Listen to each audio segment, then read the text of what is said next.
Okay, Gloria Mayfield Banks, the only take. Living, caring, giving, sharing. Boy, oh boy, I love to work with the daring.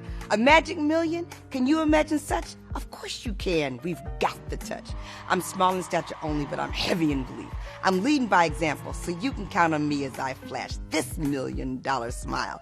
The world will know it's all worthwhile, because I'm banking on the magic, banking on success, banking on some people who simply want the best. I'm proud to be before you, and I'm proud to be top rank.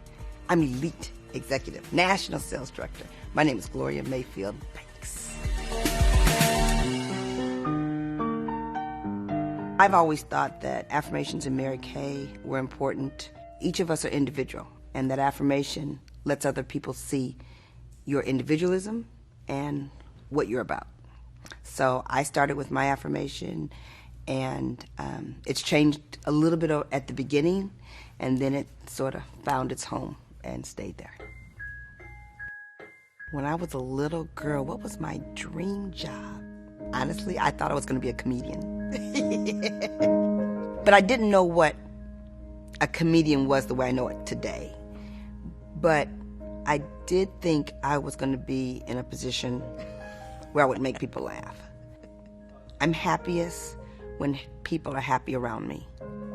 My parents lived the type of life I wanted to create for my life. My parents were just shy of 62 years when my dad passed of marriage, and I'm the third of 4 girls.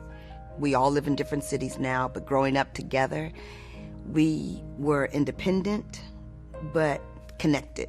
And my parents, to me, the best way I could describe it is that they were very, very passionate about our self-esteem and about our education. They instilled hard work in us, and they expected a lot from us. But it wasn't the type of expectation I see some people talk about. It wasn't an uncomfortable expectation. We support you to be amazing because you are amazing, and you will become amazing. 7th grade. You know how you forget about a lot of grades? 7th grade was the year that brought to light my challenge with reading. And that's the year they found out I was dyslexic. And I remember it so well because I did a book report on the Panama Canal. And my teacher called my mother about this book report. My writing was off, my spelling was extremely challenging, and so that's when they found out I was dyslexic. What I know now is that they didn't have the tools to work with people who were dyslexic. It came to light why testing was so difficult for me, why I developed the gift of gab to overcompensate. My mother found out why I would always be sick during test time. She didn't understand, and she was mad. She was really mad because I didn't articulate to her how poorly I was doing, because if I had articulated to her how poorly I was doing, she would have made me stay up longer to get something I knew I was incapable of getting. But at least we found out that it was a disorder. What was amazing was the way my parents handled it, so that I never got bullied, I never got teased. It was something at that time in my life I tried to cover up. And so I really do believe that's why I got the gift of personality, because I did not have the gift of showing up in schoolwork. They kept telling me I was smart. That was important. It was important that they kept telling me that I was smart, even though the books didn't tell me I was smart. And that was important for me. So it was a really big deal because a lot of people had talked about what it was going to be like. We had to take a different bus, and we were going to go way out into the community. And see, that was big coming from a city like Detroit, because Detroit in our mind was the African-American city. I was captain of the cheerleaders. No surprise. But it was sort of funny because I remember how ambitious I became at winning. And I was a captain of cheerleader, and we were going for state champs in a school that we integrated, and we were going to play in that environment. It was a big deal. I tell people that's where my appetite for ambition was developed because it was recognition based. And what was exciting for me is I had to help others become their best. People laugh when they know that I used to work seriously at a grocery store. Yes. This is where I really saw my people skills. Whatever lane they put me in, people would be in that lane. I saw the power of making other people feel great. What I discovered about myself is that I really loved to work, and I really loved to work overtime. Like, I want to study and I want to work. I want to study and I want to work. So when the rest of my friends were sororities or hanging out, doing parties, I wanted to work. Wow. Why did I want to work so much? At that time in my life, it wasn't so much that I wanted a lot of money. I really liked to work. I really liked to be around people who liked to make things better. I wanted our grocery store to be the best grocery store. Isn't that crazy? If they said, where's the crackers? I'm like, oh, aisle 6, you know. One leadership lesson from the grocery store manager was, do your best even if people are not watching. And so I saw how he instilled in us a desire to want to be our best. I was motivated by the excellence of the possibility of Harvard.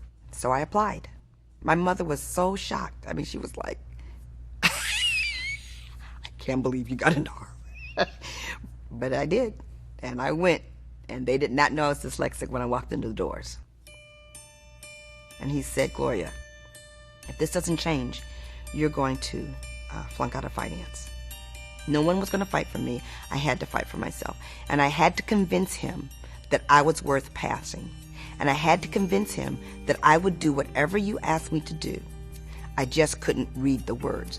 Reading the words does not have to do with understanding the concept. And so I had to make sure that they understood that. I had a woman who became one of my best friends. Her name's Juliana, and my daughter is named after her.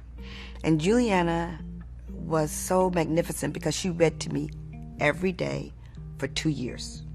She would read the case studies to me. I would explain the case studies to her. It was a strong lesson in you have time to help other people and still get your job done. So she read to me, and I helped her, and we'd stay up nights to get it done. I told her I was naming my daughter after her, and I remember her eyes filling up with tears. I remember that. My daughter being named Juliana is a reminder of someone who reached into my heart and gave me time when we didn't have any time. When everybody doesn't think you have time, when you give them a little bit of time, it makes them feel amazing. The night before my wedding, I was back in Detroit, of course, and my girlfriend was having a party, and I wanted to go to the party, but he didn't want to go. So I said I was going to go. And it was at that moment he told me he was going to hit me. He was clear, and he told me, I'm going to beat you if you go to that party. And I remember exactly where I was standing.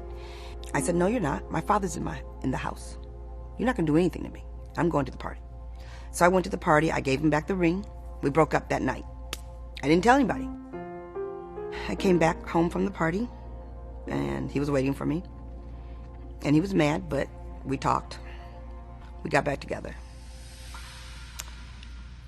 I should have known at that time that it wasn't good. He'd already had anger issues that I had seen. And I did not see a bad marriage before. You know, my parents' friends, divorce wasn't a part of my reality. Right before I walked down the aisle, my father turned to me and he said, if you want me to go out and tell all those people that you don't want to get married, that's fine. I'll do it. There were 700 people waiting. I have no clue how my father knew to ask me that question. I honestly believe it was God. But I didn't pay attention. And I said, no, Daddy, I'm ready. Let's go. All Forget the fact that he told me last night he was going to beat me or hit me. He would yell at me horribly yell at me. I'd cry. I can't even tell you the number of times that I would feel amazing at work and feel extremely small at home. We'd have a huge argument, and I would be crying all the way to work. And I'd hit that parking lot, and I would become Gloria. And I'd walk into that job, and I would handle it. Image right, energy right, everything right. Smart on it. Get home and hear the door turn. And my mind would go into say the right thing, do the right thing, be pleasant, don't say this, just all these check marks I would do to be the right, perfect person that I could never become. Because when that door knob turned, I knew something was going to happen. Every day, every time. So, but again, I'm a fighter. I'm smart. I'm going to figure this out. And I couldn't. So you get a little misunderstanding what domestic violence is. The last thing I want to do is argue. And so I would only fight back when I'm pushed into a corner. And so he would push me into the corner on purpose. That's domestic violence. And if you don't see it, you don't know it, there were so many signs that I was in an abusive relationship that it's challenging for me because it is contradictory to the fact that I'm smart. If you're smart, why did you not know that this was wrong?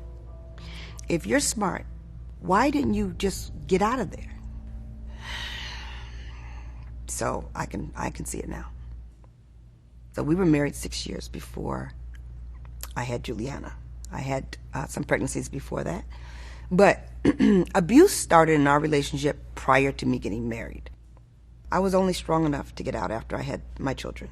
And they were 1 and 2 and 2 and 3. And I immediately saw what was happening. I saw their future. I saw that if I didn't move, if I didn't find the courage, this was going to happen to them. So I did not have the ability to leave for myself, but I found the strength to leave for them.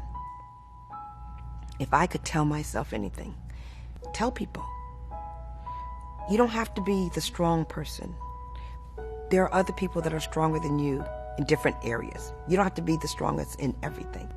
There's nothing right about letting people treat you wrong.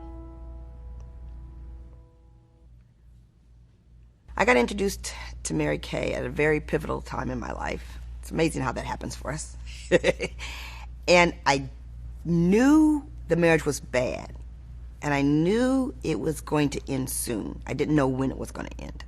So when I went to that skincare class, I remember sitting at that table saying to myself, I'd love to make some extra money. I'm going to need some extra money. I have absolutely no time.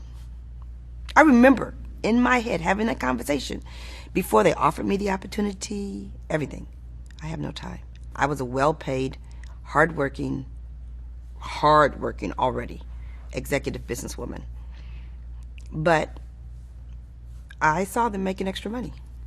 I mean, really. I mean, it wasn't this big thing. People say, how'd you come into Mary Kay? Wow. I was like, I went to a skincare class. And I was having fun. And I had no intention of buying anything. And I bought some. And all my girlfriends who didn't have any money, they bought some too. And so I was like, oh, this works. Really, it was so... I really leaned over to my kids and said, we're going to sell Mary Kay. Because they were there with me because we were at my girlfriend's house 2 doors down.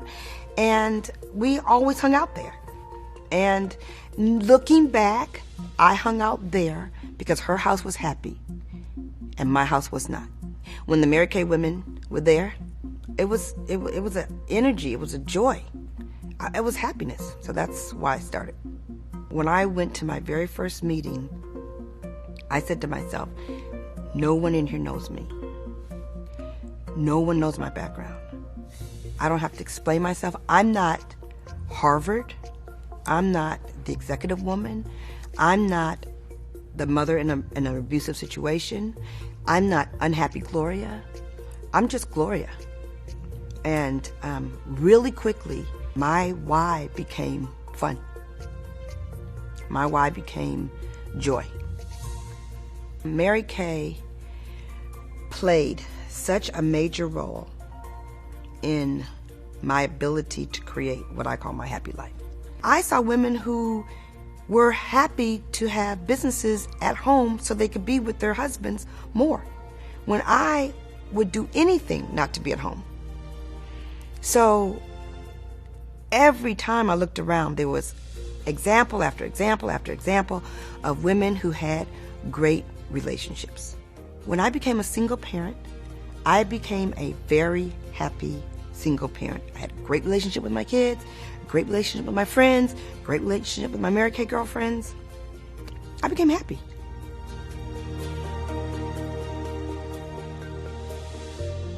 And it was because of those two children that I learned how to be a great single mother, and I fell in love with my husband, Ken. And it was because of those children, because I took them on vacation, that they led me to the love of my life. When he met me, the first thing he said was, I have never met such a happy single mother. And I can honestly tell you, it is because of the choice of this career that I was a happy single mother. Ken loves the lifestyle of Mary Kay. He loves the excitement of Mary Kay. He loves the race of Mary Kay. He loves to travel. You should have seen his reaction when we walked into the suite, the $1 million suite in Milan. I mean, it permeates through everything. Because I'm a better person. I'm a better person. And he got a better person because of Mary Kay. I have a happy home. I have a phenomenal relationship with my husband, a phenomenal relationship with my kids.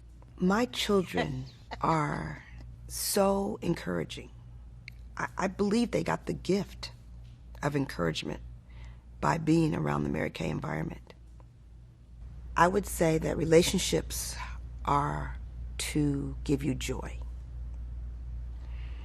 Even if they're challenging, you have to decide whether you're fighting for a better relationship or are you fighting to save yourself.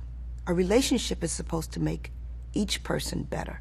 If you don't fight for your heart, how do you expect anybody else to fight for your heart?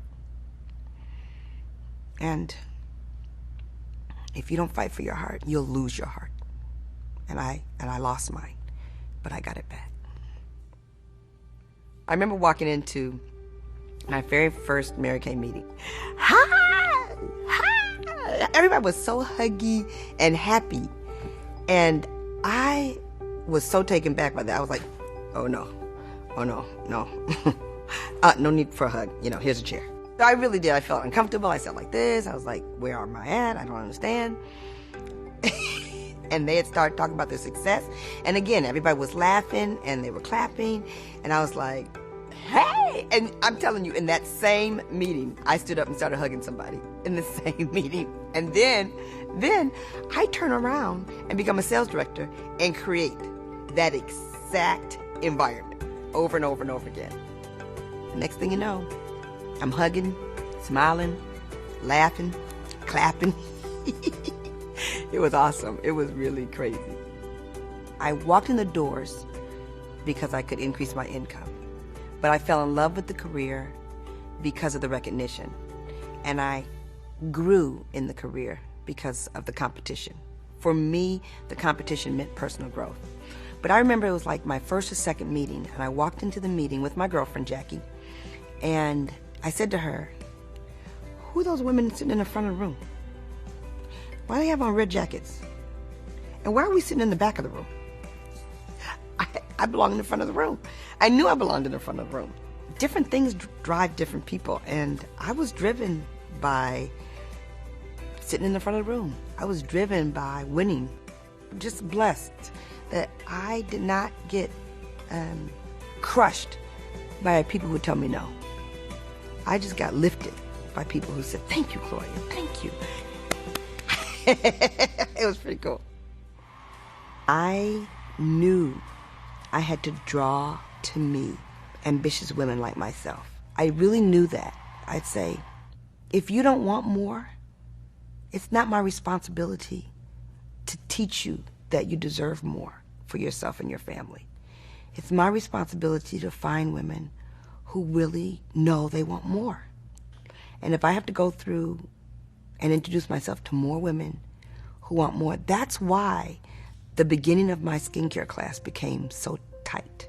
I wanted to be able to put my attention on who was in front of me and not what I was saying. Meeting Mary Kay Ash herself, I totally remember the first time I saw her. It was at my first seminar. My director kept saying, "You got to go to seminar, you got to go to seminar, you got to go to seminar, you got to go to seminar." She said it so much I thought my name was, "You got to go to seminar." I was like, "I'm not going to seminar. I don't have money to go to seminar. I'm not going to seminar."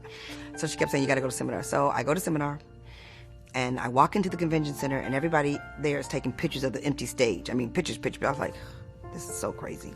And then Mary Kay Ash stepped out on stage. I tell you, I immediately stood on a chair, grabbed my skirt and said, "Mary Kay, I love you." I mean, I fell in love with her immediately. I so remember that. I remember going to Dallas for a meeting at my other job. I said, I'm going to sneak over after the meeting and go to the Mary Kay headquarters. And I was just sitting in the middle of the lobby, and Mary Kay came through the lobby, and I ran over there. I lost all professionalism. I ran, Mary Kay! It's so ridiculous. And so, anyway, I mean, her hands were soft as butter. And she grabbed my face, and I said, "Mary Kay, my name is Gloria, and I live in Boston." And you know, she asked me a couple questions. I can't even remember what she said, but I just remember her saying, "And I know you'll be great. And I know you'll be great." I mean, she looked me dead in my eyes, and she said, "I know you'll be great." It was awesome. And I am. I was a DIQ 3 times. I kept falling off, and falling off. And then I went to a retreat in January. And at the end of this retreat, you know, they play that sappy song, and everybody's crying, and I was crying too, like, "I'm gonna be great," you know, sappy song. I said to myself, "Gloria, this is ridiculous. You got to get it together." I so remember that. There's nothing more powerful than a made-up mind. And so I went to work the way I was supposed to work, not the way I wanted to work, the way it said to work in the consultant's guide. I went back there, and I started doing that work. What I did differently that I wasn't willing to do before I had that made-up mind was I became extremely consistent on tracking the week. I didn't wait to the end of the month. I was doing it all the time. I became so less distracted. And I stopped taking advice from everybody. Everybody was telling me what to do. I was like, I shut down everything and everybody. It was in those decisions that other people weren't willing to make, and those decisions that I wasn't willing to make before made a difference. I sold correctly. I booked correctly. I interviewed correctly. And the results came correctly. What makes Gloria strong now is I embrace what makes me strong, and I am unapologetic. I like the race, and I tell people I like the race. But one of the reasons I like the race so much is because I honestly believe that when I am in a race, anybody who races with me becomes better. I mean, my body movement even starts to shake when I think about it. I like to win, and I like other people to win because you get celebrated in this business. I don't go where I'm tolerated. I go where I'm celebrated. So when I'm on the phone talking to people, I'm laughing. When I'm mentoring, I'm happy. Awesome now, because now I can do it in English, in Spanish, in Portuguese, and I can see their light bulb go on. And it's the pink light bulb. And when it goes on, I'm happy. And that makes me successful. I had to become really good at listening. I had to really learn the art of asking questions and really hearing them. It's much harder to get to the heart of somebody when you're asking them to change first. I learned that making myself more like them versus making them or requiring them or even asking them to be more like me. I want to meet you where you are. I want to know who you are. I want to know what brings you joy. I want to know how I can bring you joy in that arena. We have to be able to talk, and we have to be able to disagree. It's not important that we agree. What's important is that I am able to tell you what I think, and you're able to tell me what you think. And that way, it's not personality driven, and I pray in the morning a lot about, God, take away my ego and let me hear the other person. And I am always starving to learn more about how I can be a better leader. Every single day for 2 years. For 2 years for me to get through it. Telling my story from the stage is big because I remember hearing other people's stories and how their stories impacted me so deeply. And because of Mary Kay, I've been able to tell my story, and I was able to find the strength to tell the real story, to see what a difference it made. So now I teach other people, win, so you can tell your story. Everybody has a story. Everybody has a story. You just don't necessarily have the platform to tell the story. So my responsibility as a role model in the African American community is big for me because I don't think everybody understands it. Because for me, it is an example for African American as much as it is an example for everyone who's not African American. All of us have thoughts about other cultures. And when you see someone who is successful in another culture, everyone starts to believe more in that other culture. It's a lot of pressure. It's a lot of expectation. It's a lot of desire that when you're at this level, you want other people at this level with you. No matter what their race, you want them at this level. But when you're the first African American at this level, you're opening the door for others to do the same. One of my favorite examples was when I took my daughter to college, her first year. And so I leaned over to the registrar office and I said, how much does it cost for her to attend college here for the amount? And I'd like to know her tuition and her books and her food, everything. And the lady looks up at me and she immediately looks at me and she says, you need to go down the hall to financial aid and they'll put you on a plan. And I immediately looked at her and said, I don't need a plan. I need the amount. And I was able to write a check for the entire amount.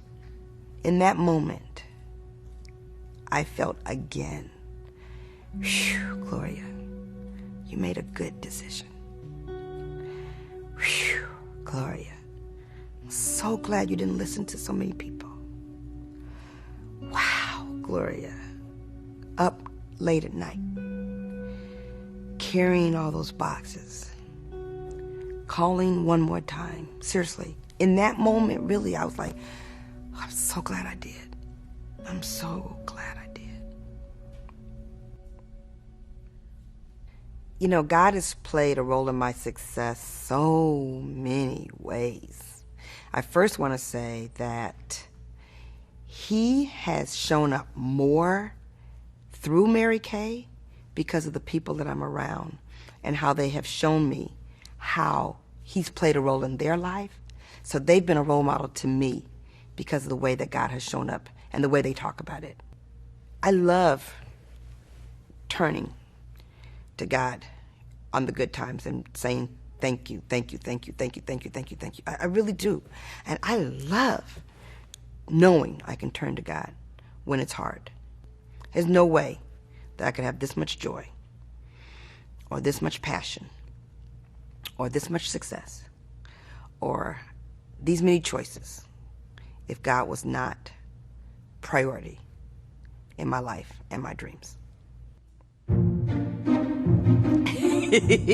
My journey to this place has been one where I have celebrated being almost the queen, almost number one. I started calling myself the queen of almost because I was almost number one. I have run this race behind some heavy girlfriends who we've played together and raced together.